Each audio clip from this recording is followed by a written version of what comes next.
টাকা জি সম্পূর্ণ পাইকারি। জি সম্পূর্ণ তারপরে পাইকারি। এই যে এইগুলা কত করে ভাই? এইগুলা পিস আসতেছে কত পার পিস? এটা একটু ইন্টারন্যাশনাল মাল, খুব ভালো সিগমা ফ্লো। এটা দাম হলো মাত্র হলো 55 টাকা পার পিস, 660 টাকা মাত্র ডজন। 55 টাকা। জি আদার্স আছে আরো কিছু, দেখেন দেখাই দেন আপনি।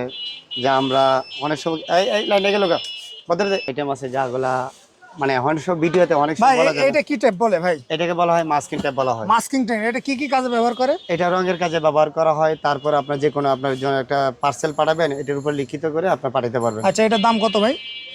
এটার রেট একটু পরিমাণটা বেশি। আপনাদের যে প্রথমে শুরু করতে হয়, আমাদের এই যে এর থেকে শুরু করতে হয়। এটা পরিমাণ কম। এটা হ্যাঁ পরিমাণ কম, সারা বাংলাদেশে বেশি চাহিদাটা থাকে এটাই। দুইশো এটা নেন, আমরা ধরবো মাত্র 18 টাকা পার পিস। 18 টাকা পার পিস। আর 18 টাকা পার পিস। তার যদি একটু আপডেটটা নেন, এই যেটা ধরবো আমরা মাত্র 25 টাকা পার পিস। মাত্র 25 টাকা পার। ওকে, আর এটা তারপরে ধরবো মাত্র 35 টাকা পার পিস। 35 টাকা। জি। ভাই এটা সর্বনিম্ন কত থেকে আছে এই টেপটা ভাই? সর্বনিম্ন এটা সর্বনিম্ন তো রেট আছে 8 টাকা থেকে রেট। 8 টাকা থেকে সর্বোচ্চ সর্বোচ্চ আছে আমাদের 230 টাকা পার পিস। 230 টাকা যেটা হবে সেটা 1 কেজি ওজন হবে, পাতলা ববিন দিয়ে। এরকম পাতলা ববিন হবে, 1 কেজি ওজন হবে। 1 কেজি মাল মেপে নেবেন, আমরা ধরো পাইকারি 230 টাকা। ওকে ওকে। দর্শক আসলে এই জায়গায় মানে দেখাতে গেলে মানে অনেক ভিডিওটা অনেক বড় হয়ে যাবে ভাই। এই যে এটা কি টেপ ভাই? এটা একটা মানুষের যে বাচ্চাদের যে ছোট বই থাকে না, বইয়ের গুলো যে আর্টিস্ট গুলো দেয়, আচ্ছা, আচ্ছা। তখন ডিজাইনের ক্ষেত্রে এটা লাগে মাত্র 5 টাকা পার পিস। মাত্র 5